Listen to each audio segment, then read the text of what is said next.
Muy buenos días. Muy buenos días. Sean todos ustedes bienvenidos a la presentación del libro El desafío del desarrollo en las fronteras, tipo de cambio y riesgo, caracterización y estrategia de desarrollo, escrito por el magíster Luis Viveros, docente investigador de la Universidad Politécnica Estatal del Carchi. Queremos agradecerles a todos ustedes por su asistencia a este evento. Les agradecemos a los estudiantes que nos acompañan, a los docentes, a los administrativos, a toda la comunidad carchense del Ecuador, de Colombia, a toda la sociedad en general que hoy nos está acompañando en este evento.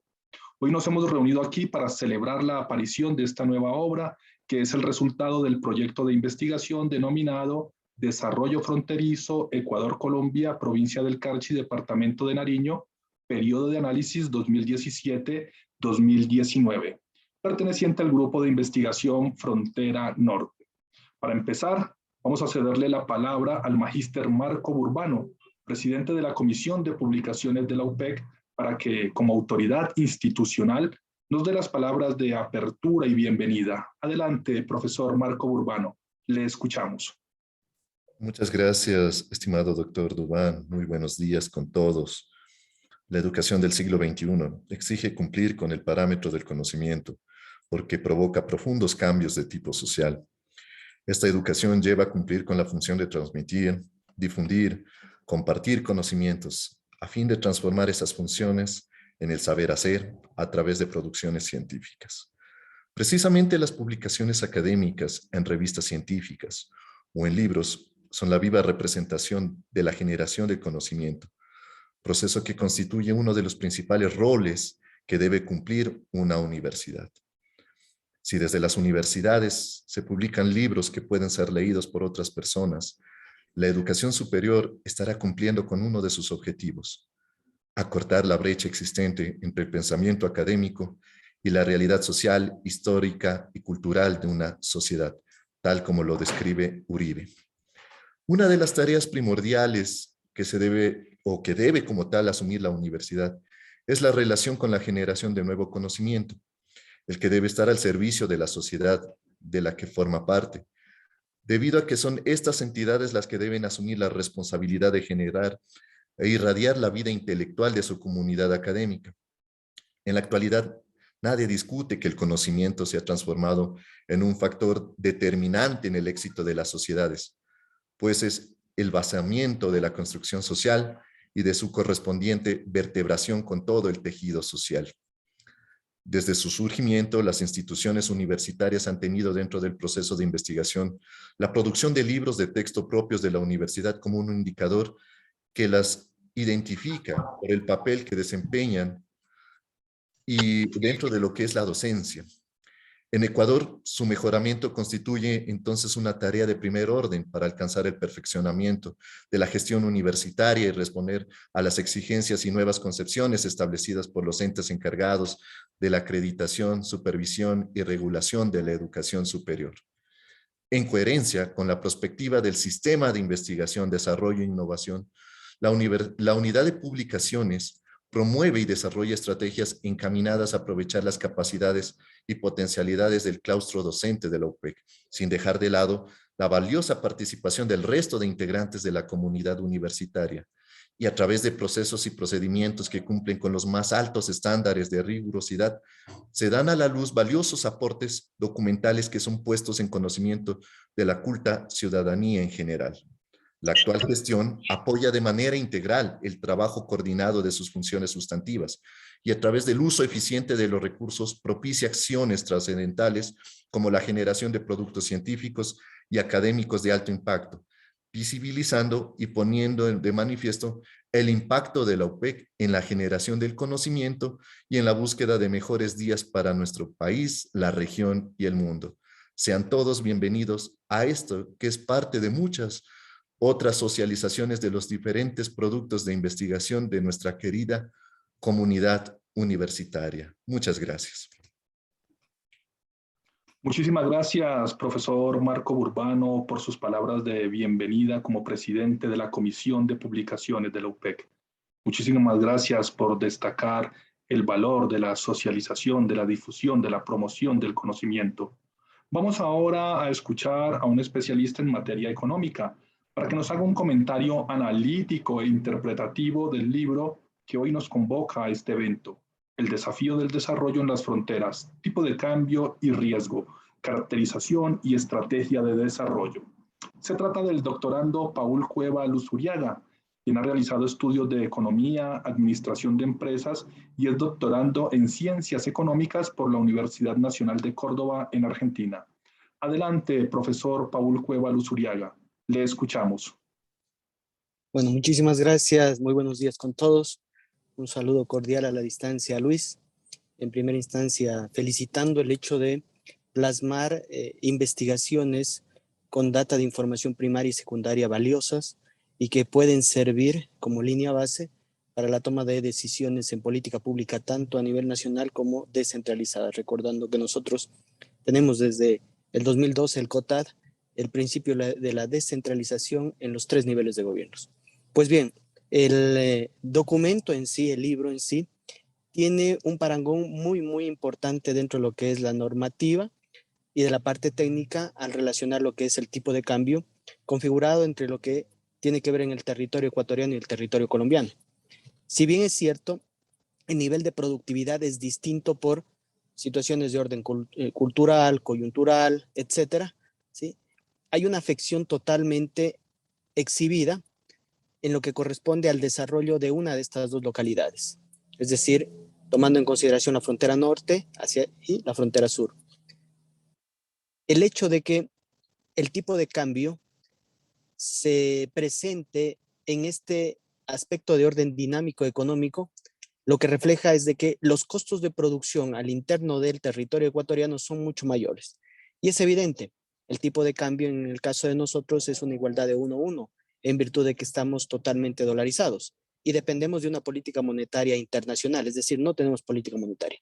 Más en el ámbito de la frontera norte, si se puede llamar de esa manera, estamos hablando de un tipo de cambio que puede ser regularizado en función de las políticas internas de este país.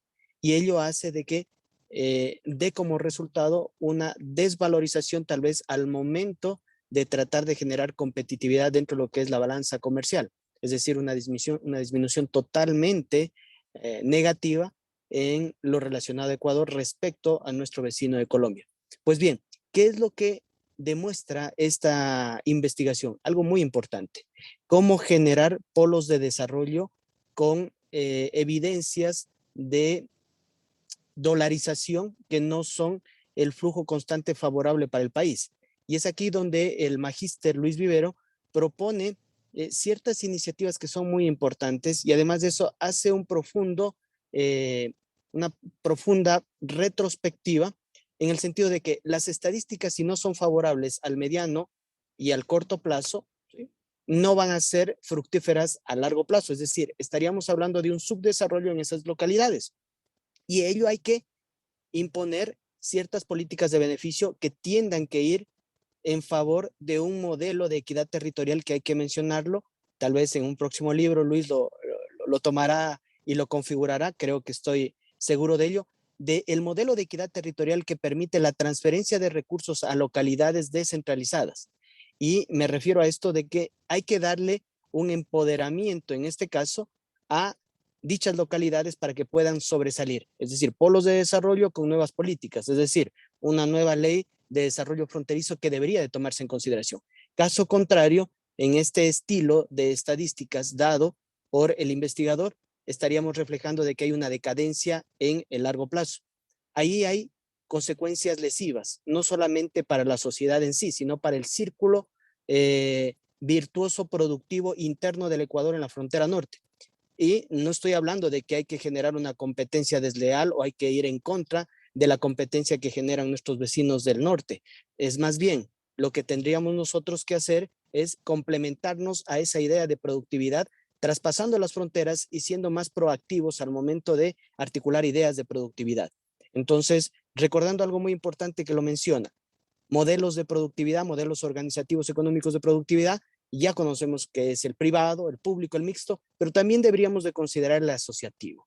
Creo que es un modelo de organización económica importante que lo menciona en algunos momentos de ciertos capítulos el magíster, y que es sobre ellos donde nosotros deberíamos de tomar en consideración para poder agrupar un mayor número de personas que sean beneficiadas en propósitos multi-objetivos de productos o servicios y que puedan sacar adelante, especialmente ahora en una realidad totalmente atípica que la vive no solamente el Ecuador, sino también Colombia, y que tiene que ver, en principio, con la pandemia sanitaria que a todos nos ha afectado, pero también hay una particularidad con el Ecuador, que vivimos una crisis económica de arrastre y que eso dificulta aún más que las políticas públicas decanten de buena manera a los gobiernos descentralizados y con ello a la sociedad civil. Entonces, además de eso, cabe recalcar que el libro es muy digerible, es decir, que es dinámico al momento de analizarlo, es muy generoso con el hecho de las estadísticas y con la lectura en sí. Entonces, es propicio como para poderlo tomar en consideración de un libro de consulta para los estudiantes, pero también es un libro que sirve como línea base para poder generar futuras investigaciones basadas en dicha data. Así que mis felicitaciones a Luis, la verdad, es momento de seguir aupando esfuerzos entre la academia para que la toma de decisiones desde el gobierno central en concordancia con lo que viene haciendo también el sector privado, se dé de buena manera, más aún en estos momentos. Así que muchísimas gracias por la invitación. La verdad, gustosos de que desde la frontera eh, del sur del Ecuador, que podemos nosotros tomar este documento como un acápite muy importante de algo que puede ocurrir entre la frontera norte del Perú y la frontera sur del Ecuador, porque son símiles. Tal vez el comportamiento puede ser un poco diferente, pero las características dan un mismo tratamiento en virtud de que todo el territorio está dolarizado. Y nuestros vecinos, con debido respeto, pueden tomar políticas monetarias a discrecionalidad, dependiendo de cómo se encuentra en este caso el Producto Interno Bruto, su progreso del Producto Interno Bruto, y con ello tratar de normalizar para generar mayores atractivos y mantener una balanza comercial, en este caso, positiva. Mi agradecimiento, Luis, a todos los que conforman, en este caso, el editorial, y a la universidad por la invitación. Así que esperemos nosotros diseminar de buena manera el documento en la Universidad Nacional de Loja y, como no, también decirlo a aquellas universidades en las cuales yo he participado. Gustosamente lo haré y lo pondré como un referente para poder analizar estas problemáticas que son de suma importancia en el Ecuador y obviamente a nivel de Latinoamérica. Muchísimas gracias, profesor Paul Cueva Luzuriaga, por su intervención desde la frontera sur del Ecuador, desde Loja. Ha sido un gusto escuchar su análisis del libro que hoy nos convoca aquí, escuchar esos aspectos valiosos e interesantes que usted ha encontrado en este trabajo.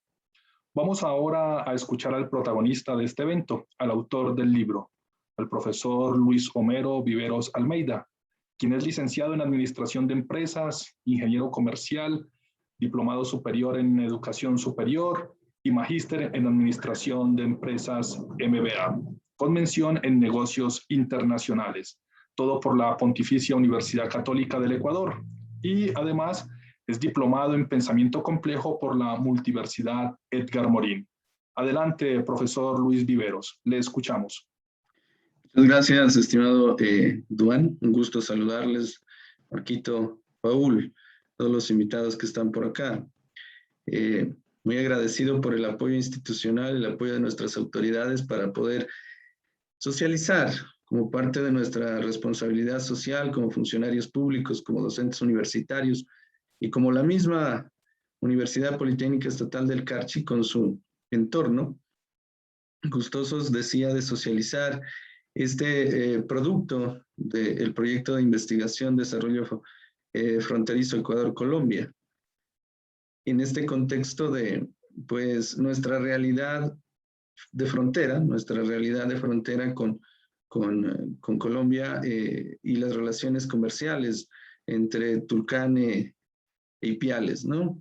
El proyecto como tal surgió de la necesidad de entender desde una perspectiva académico-científica parte de la cultura, parte de la realidad social, económica de nuestras dos poblaciones fronterizas y de esta dinámica permanente en términos no solamente de relaciones económicas formales, comerciales formales, informales, sino también de esta proximidad familiar, de esta proximidad cultural, de años de historia, ¿no? De un devenir interesante de trabajo conjunto entre los hermanos colombianos de Ipiales y nosotros los tulcaneños. Aparte del tema de los negocios, también tenemos el tema de la familiaridad, ¿no?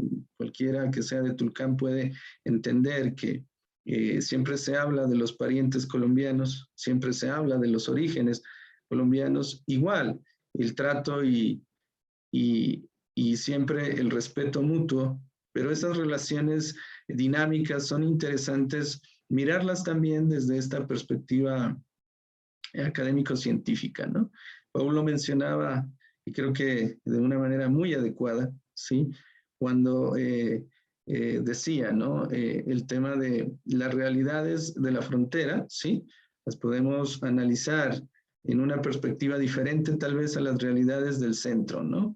El centro y la periferia y sus realidades diferentes. Y allí nace también la necesidad de aportar por medio de investigación, por medio de la academia, para afianzar estas diferencias, ¿no? Y entender que las decisiones que se toman en la periferia, las decisiones que se toman en la frontera, deben ser acordes a esta realidad.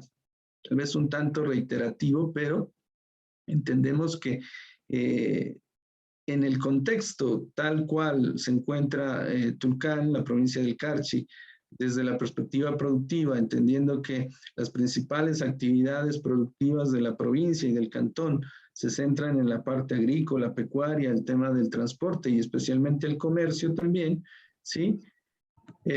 Debemos dilucidar, ¿sí? Posibles acciones futuras, no en un corto ni en un mediano plazo, sino más bien en un largo plazo. Y hemos empezado a sentar ese precedente desde la universidad. Se reitera también el tema de que este producto de investigación deja abierto muchos temas adicionales que se pueden seguir investigando. Está el reto de continuar con esta labor y esta responsabilidad, lo decíamos hace un momento, hacia la comunidad protagonista que viene a ser Tulcán, ¿sí? Pero que también se extiende hacia el resto de la provincia del Carchi, pero también hacia el cordón fronterizo, ¿no? Y que como tal, entendemos, la realidad es símil en el sur, ¿no? En la frontera sur del Ecuador y el norte del Perú. Entonces, una invitación allí, Paul, también a poder participar de estos trabajos, colaborar en nuestras realidades fronterizas, ¿no? Entonces, también la invitación a todos a leer, ¿sí? El documento. Este documento sintetiza prácticamente todo el trabajo que se ha hecho en el proyecto de investigación. En su dimensión económica, yo abordé la problemática cambiaria, pero también ha habido aportes interesantes y hemos trabajado en artículos científicos en relación con otras cuestiones, por ejemplo, el tema de la asociatividad en frontera, el tema del emprendimiento después o en el marco del posconflicto, mejor dicho, en el sur, en Nariño, en el sur de Colombia. También hemos trabajado con el tema de informalidad laboral, ¿sí? Entonces hay muchas publicaciones que les invitamos a revisar. Este libro es solo una muestra de todos los productos que se han generado y de también todas las temáticas posibles que se pueden analizar. Hemos analizado al tipo de cambio versus el tema comercial en un contexto de riesgo, ¿no? Entendiendo el tipo de cambio como una variable, ¿sí? Y por lo tanto que genera ese riesgo, esa incertidumbre con el tema del efecto péndulo y todo lo que tiene que ver con las decisiones que toman nuestros comerciantes en ese contexto. Entonces, muy interesado en que todos lo lean, partiendo desde el primer capítulo, hablando de lo que es la relación comercial entre Ecuador y Colombia y llevándolo un poquito hacia el tema de la relación comercial Tulcán-Ipiales, ¿no? En ese mismo contexto de riesgo que genera el tipo de cambio. Luego, hablar ya de la realidad de Tulcán, con las necesidades específicas en términos de sus actividades comerciales también específicas, y el tipo de cambio. Hicimos también un acercamiento hacia lo que es el riesgo visto desde la ciudad de Pasto, ¿sí? Agradecemos por ahí el apoyo de la profesora Nubia González, ¿no? Que fue colaboradora en el levantamiento de información de la Universidad Mariana de Pasto y que nos suministró, ¿sí? La data específicamente desde los cuestionarios que levantamos nosotros acá en Tulcán y también en Ipiales, ¿sí? Y que le está sirviendo a ella, entiendo, para desarrollar una investigación más profunda y más prolija sobre la realidad de Pasto, ¿sí? El tema comercial y el tipo de cambio en Pasto. Y también en la última parte está el tema ya de la estrategia de desarrollo, ¿no? Esta estrategia para gestionar el riesgo en Tulcán, que viene a ser una primera aproximación a lo que podríamos hacer en función de varias cuestiones, ¿no? La primera, en relación con algunas experiencias exitosas y otras no tan exitosas de otras fronteras, ¿sí? Como una revisión interesante de la literatura, las investigaciones que se han hecho, pero adicional a eso también la estrategia posible para Tulcán, desde una perspectiva de actores o de la conjugación de actores que pueden trabajar en conjunto en el tema de políticas, en el tema de estructura productiva y en el tema de la especialización. Como lo explicaba Paul, un punto de partida clave, ¿no? Entonces, estamos hablando de un proceso de larga data, de largo tiempo, ¿sí? Hemos trabajado con información primaria, pero también con información secundaria, y hemos abierto, ¿sí? Se trata de abrir este campo de posibilidades de investigación por un lado, pero también de intervención y de vinculación, ¿no? De vinculación efectiva con la sociedad, de vinculación efectiva con ese compromiso que tenemos por mirar de otra manera las formas de generar alternativas de desarrollo para nuestra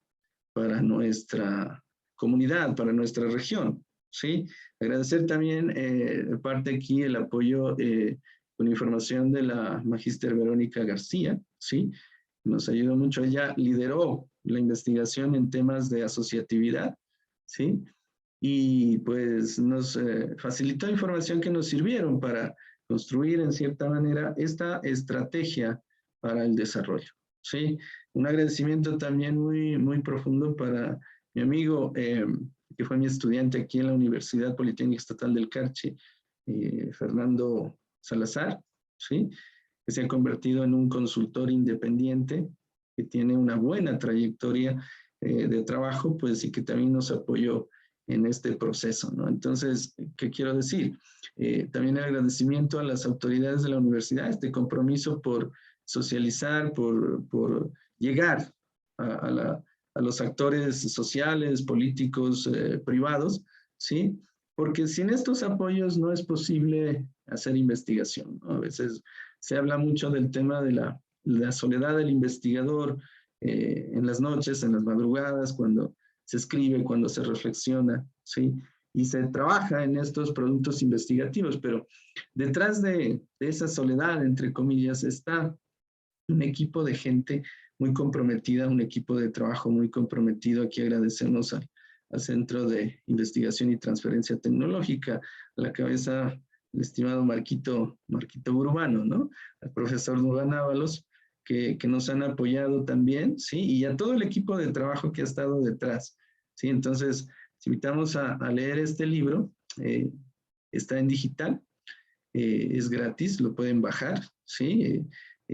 Pueden ingresar a la página de la UPEC, www.upec.edu.es, y allí podrán ver en el banner la publicidad y el link de descarga, pero también aquí por el chat, ¿sí? Nos están ayudando mucho con transmitir el link de acceso. Entonces, invitación para todos a leerlo y a generar propuestas. Como decíamos, es una puerta que se abre y que genera una base para seguir investigando y seguir aportando, ¿no? Recuerden ustedes que a partir de esto la las funciones sustantivas de la universidad y la responsabilidad social como tanto, por lo tanto, determinan un trabajo de largo plazo, ¿sí? Esperamos sentar las bases, como decía Paul, para empezar ese trabajo, ¿sí? Desde la academia y abiertos al diálogo y a todo aquello que podamos colaborar y realizar en conjunto, todos los actores, ¿no? Actores privados, públicos, asociaciones, la sociedad en general, la misma academia como tal, ¿sí? Eso es, creo que mi intervención. Muchas gracias y continuamos. Le agradecemos mucho al profesor Luis Viveros por sus palabras de presentación de su libro El desafío del desarrollo en las fronteras, tipo de cambio y riesgo, caracterización y estrategia de desarrollo. Un libro que merece ser leído por todos los interesados en temas fronterizos y económicos, especialmente por quienes investigan sobre la frontera colombo-ecuatoriana. Vamos ahora a abrir un espacio de opiniones y de intercambio de ideas para que todos aquellos que quieran tomar la palabra puedan expresarse, bien sea manifestando sus comentarios acerca del libro o bien sea formulándole alguna pregunta, inquietud al autor o a alguno de nuestros invitados, al profesor Marco Urbano o al profesor Paul Cueva, o al autor, el profesor Luis Viveros. Entonces, les invitamos a que, por favor, en este momento, quienes deseen participar, comentar, preguntar, opinar, levanten la mano para tomar la palabra.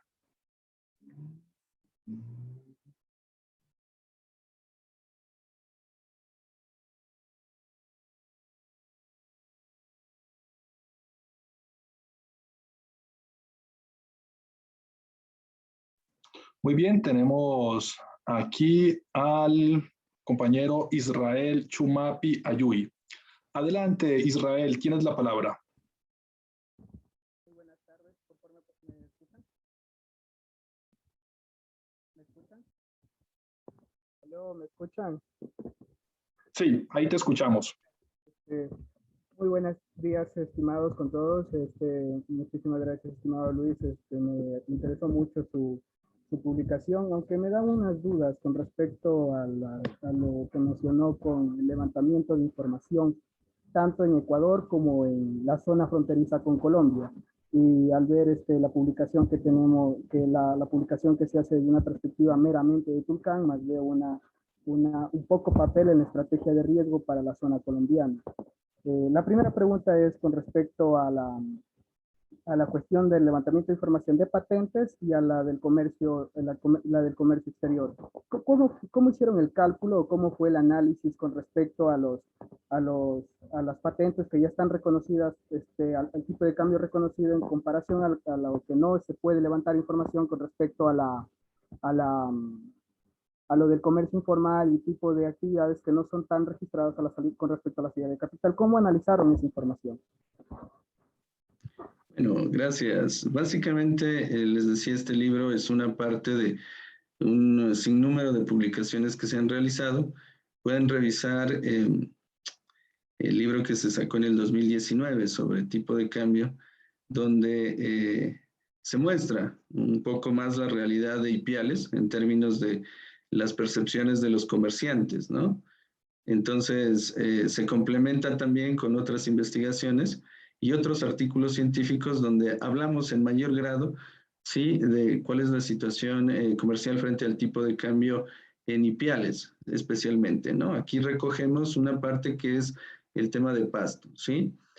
En lo que se refiere a la otra pregunta, el tema de patentes, cuando hablamos de patentes nos referimos al tema de patentes municipales, ¿no? En Tulcán, el GAD municipal de Tulcán trabaja con registros para operación de actividades comerciales que se denominan patentes. Entonces, hay una base de datos que tiene el municipio de Tulcán en el catastro sobre actividades y negocios comerciales, y ese registro lo actualizan de manera, si no estoy mal, trimestral, inclusive semestral. Y allí podemos nosotros observar cómo ha sido la evolución del número de locales comerciales por actividad, ¿sí? Entonces, lo que se hizo fue simplemente tomar la base de datos de de Excel, y en Excel pues se filtraron datos por actividad comercial comparando números o unidades de negocios por tipo que nos permitieron ver la evolución del número de negocios por actividad a través del tiempo desde el 2017 al 2020 prácticamente. Además, se contó también con el catastro de RUC, de Servicio de Rentas Internas, ¿sí?, en el cual se analizaron los negocios con actividad activa, los pasivos y los suspendidos, ¿no?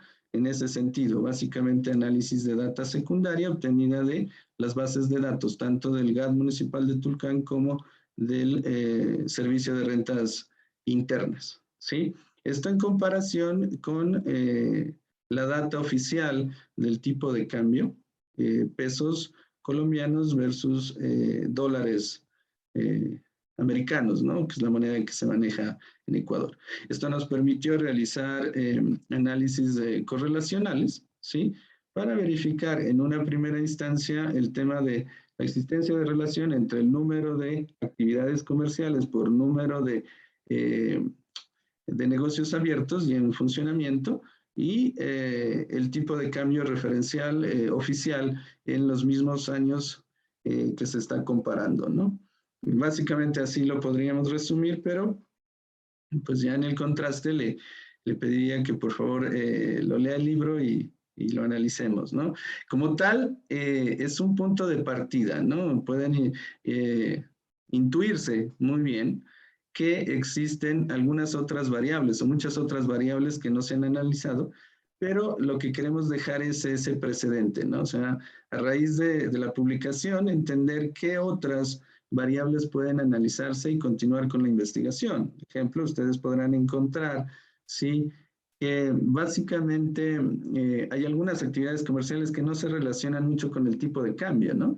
Pero entonces hay que buscar o hacer investigación, ¿sí?, sobre cuáles son esas otras variables que sí podrían relacionarse con esas actividades comerciales, ¿no? Entonces, lo dejamos ahí, espero haber respondido, pero ese es el contexto, ¿no? Abrir la puerta, abrir la posibilidad de profundizar investigaciones, ¿sí? Y a partir de esto, entender la realidad y poder generar alternativas de solución a nuestra problemática local.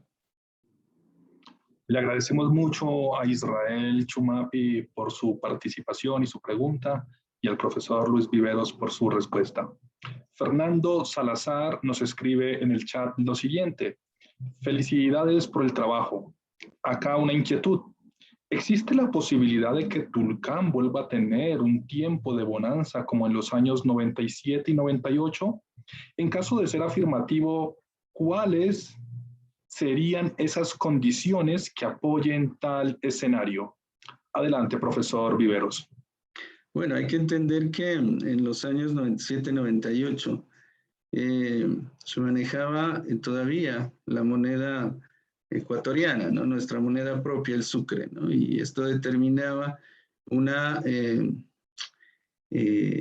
¿cómo decirlo?, imperiosa necesidad de estabilizar la realidad económica nacional. Había una seria desconfianza en la moneda local y por lo tanto, aparte de esa desconfianza, las políticas de gobierno, la política misma económica no había funcionado, ¿no?, generando una hiperinflación prácticamente. Esa hiperinflación denotaba claramente que la competitividad nacional, y en este caso la competitividad local en temas comerciales, se basaba prácticamente en la devaluación del sucre, ¿no? Esa excesiva devaluación del sucre generada por el proceso hiperinflacionario estimaba que los hermanos colombianos podrían llegar acá a Tulcán a comprar la mayor cantidad de mercadería con pocos pesos, ¿no? Porque a cambio recibían un montón, entre comillas, por decirlo así, de sucres. Entonces, a partir de esto, entendemos que el tema de generar condiciones que permitan regresar a una bonanza como de aquella época están dados no por la posibilidad de por la posibilidad de devaluar nuestra moneda. Como lo decía Paul en su momento, el Ecuador no tiene política monetaria porque no somos dueños de la moneda. El dólar es extranjero, lo adoptamos como una medida para estabilizar la economía. Entonces, viene el otro lado. Entonces, ¿cómo lo podemos hacer ahora si ya no podemos depender de estos procesos de devaluación para generar competitividad en nuestras exportaciones? Entonces, ahora el tema es partir de generar esa competitividad por medio de, como lo decíamos hace un momento, el tema de la política pública, la generación de estructura productiva y la especialización. Entonces, tenemos un reto más interesante, ¿no? El tema de generar competitividad interna a través de, tal vez, este posible campo de la especialización como tal.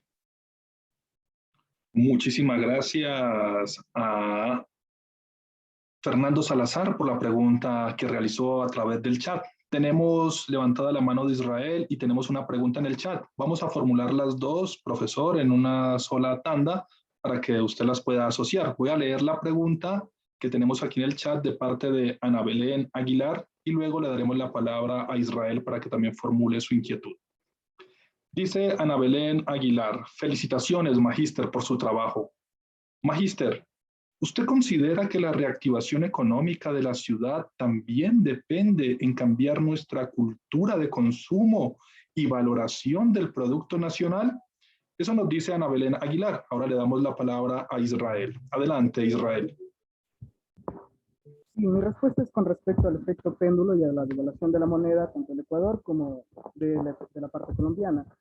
Mi pregunta es, si nosotros que adoptamos la moneda del dólar, que supuestamente es mejor valorada que el peso colombiano, creo que es el peso, si el peso colombiano nos perjudicaría, ya que muchas personas preferirían ir a comprar allá que el dinero se quede aquí en el Ecuador, independientemente si desarrollamos mayor competitividad en la parte productiva. ¿Eso no sería mucho más significante, estimado Luis? Bueno, empiezo contestando a Israel, luego continuaremos con la... Una última cosita. Entonces, con la relación del efecto de péndulo, ¿no sería mayor, con respecto a la volatilidad, no sería mayor el efecto volátil de la moneda del peso más que la del dólar por la supuesta mejor estabilidad? Esa es mi pregunta. ¿Y cuánta volatilidad en realidad encontraron en esta investigación? ¿Mucha para el dólar o cómo fue? Eso. Muchísimas gracias. Bueno, en realidad...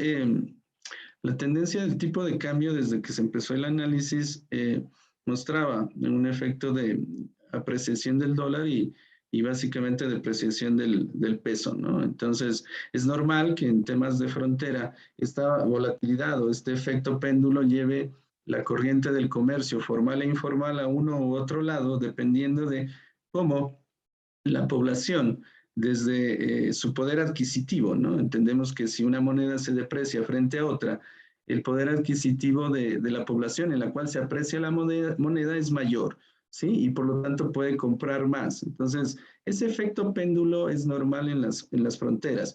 Pero cuando hablamos de competitividad, estamos hablando de esa capacidad que tiene el sector productivo, el sector servicios, bienes, para poder reducir sus costos de producción, ¿cierto? El tema de reducir sus costos de producción, el tema de aprovechar de mejor manera sus insumos y sus capacidades productivas para poder generar precios que también sean competitivos.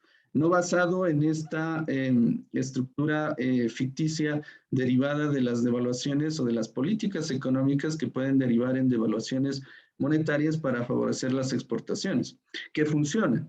En el mediano y largo plazo funciona. Si no, ahí está el ejemplo de China, en el contexto de mantener un control rígido de cambio en el yuan para favorecer sus exportaciones. Pero llega un momento en el cual el mismo China dijo, ya no queremos incrementar el volumen de exportación, ahora nos vamos a concentrar en el tema de calidad.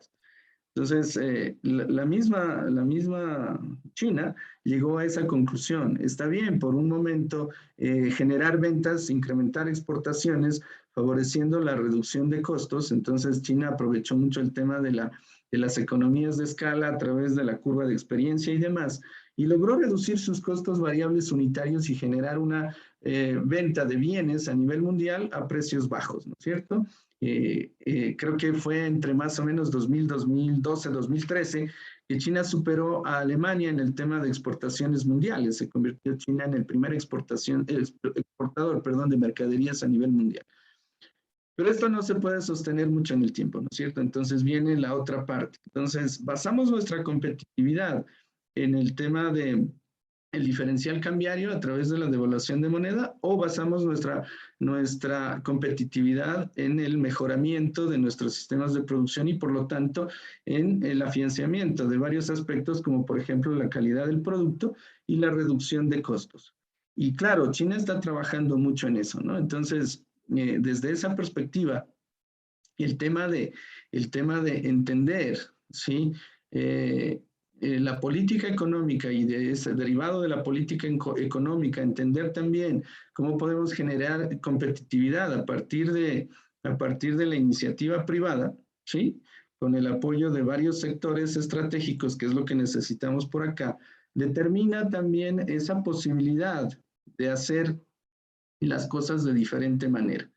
El principio de la complementariedad en términos de que intercambiamos aquello que nos hace falta acá por aquello que a otros les sobran en el exterior, como que se diluye en el contexto, ¿no? Entonces, de Colombia, por ejemplo, importamos a Ecuador confites, galletas, caramelos, pero también de Ecuador exportamos a Colombia confites, galletas, caramelos. La complementariedad como que se diluye en cierta medida. ¿Por qué? Porque hay algo más en juego aquí. El tema de los gustos y preferencias de los consumidores, por ejemplo, que es una parte esencial. Este tema de cómo manifiestan los consumidores sus necesidades y en términos de deseos para poder demandar. Entonces, ese análisis también nos puede llevar a entender que podemos generar competitividad desde esa otra perspectiva, pero sin descartar el riesgo del tipo de cambio asociado a esta situación. ¿Sí? ¿De acuerdo? La otra pregunta que me hacían era el tema de un cambio, creo que era cultural, la cultura de consumo, ¿no? La repito, profesor. Sí, por favor. Pregunta Ana Belén Aguilar. ¿Usted considera que la reactivación económica de la ciudad también depende en cambiar nuestra cultura de consumo y valoración del producto nacional?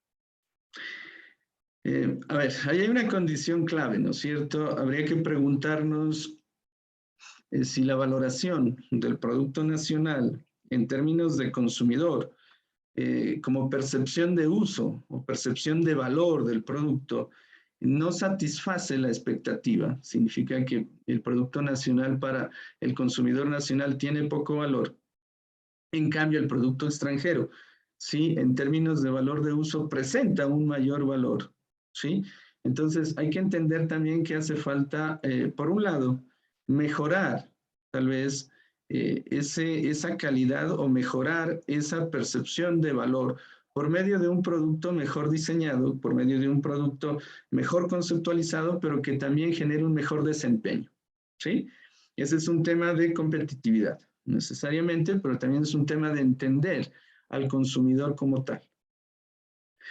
El otro tema que no está desligado y es parte de la pregunta como tal, el tema cultural, es un tema que se ha arraigado por mucho tiempo y que tiene ciertos antecedentes derivados de lo que hablábamos hace un momento, ¿no es cierto? Tal vez la baja competitividad de nuestro sector productivo y por lo tanto de nuestros bienes y servicios como tal.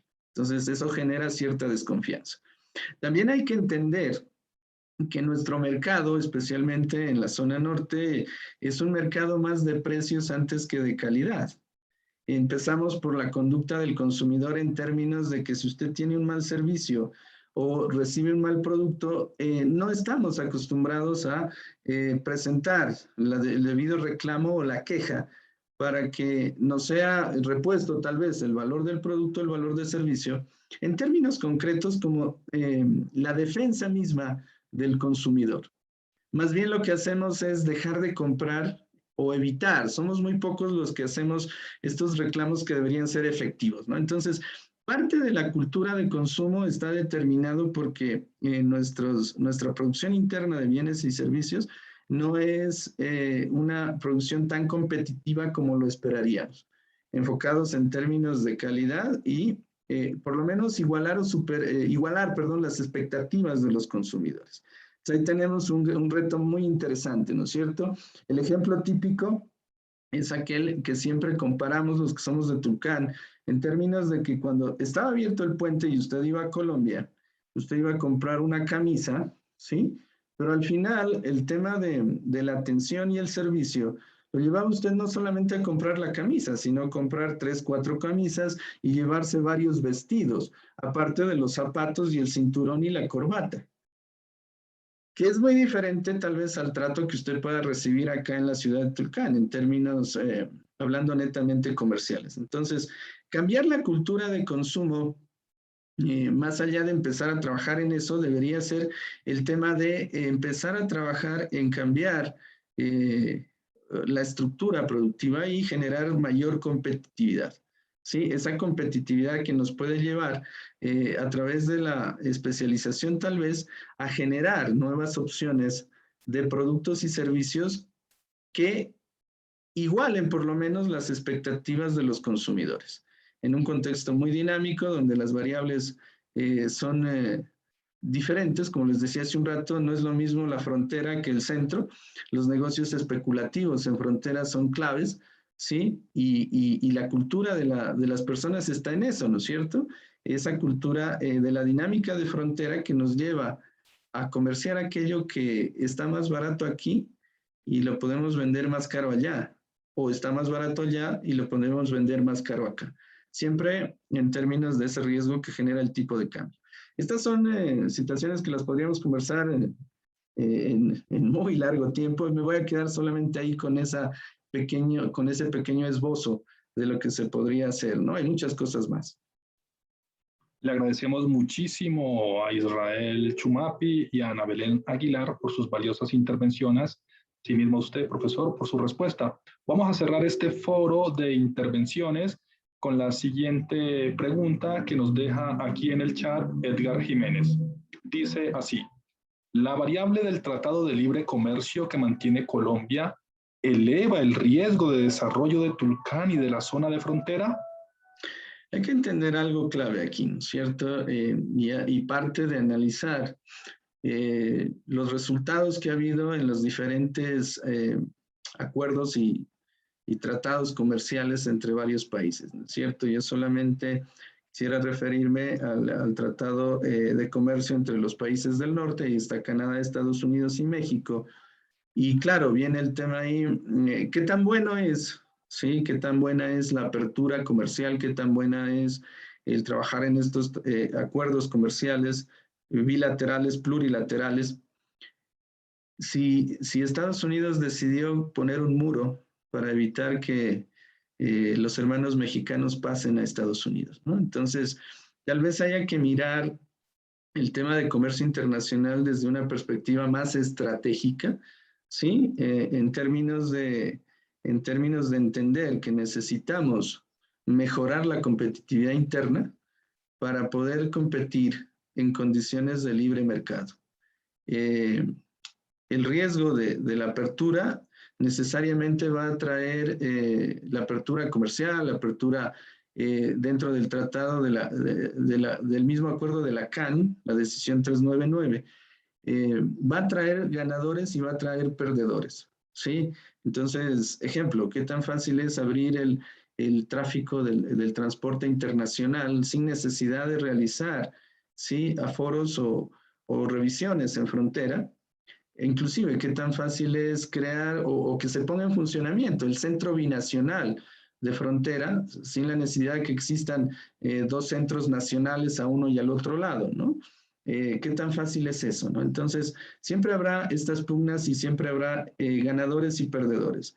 En ese contexto, entonces, viene la lógica de realizar un análisis de relación costo-beneficio en términos de lo que se lleva el Ecuador y lo que se llevaría a Tulcán, y en términos de lo que se lleva a Colombia y se llevaría a Ipiales, ¿sí?